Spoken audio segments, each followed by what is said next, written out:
If you're one of those kids that spends too much time on that darn computer machine, then conventions are a great place to get the recommended amount of human interaction with others who share a similar interest.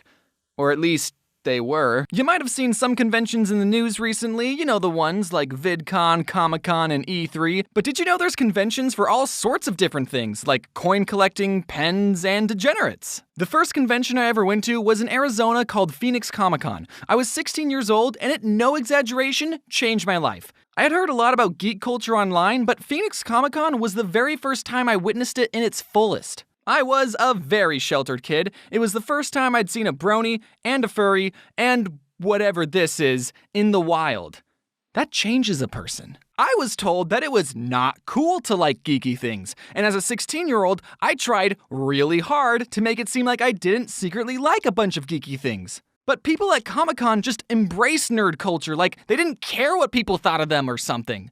Is that allowed? I guess when I was 16, I was hyper desperate to receive everyone's approval. I was so hyper desperate that while walking around my first convention, I was stressing out that I wasn't in cosplay. Oh, all these pop culture characters are judging me because I'm not wearing any makeup. To this day, I still haven't ever cosplayed, but it looks like a lot of fun. If I did cosplay, I would want to go as this quadrupedic horse.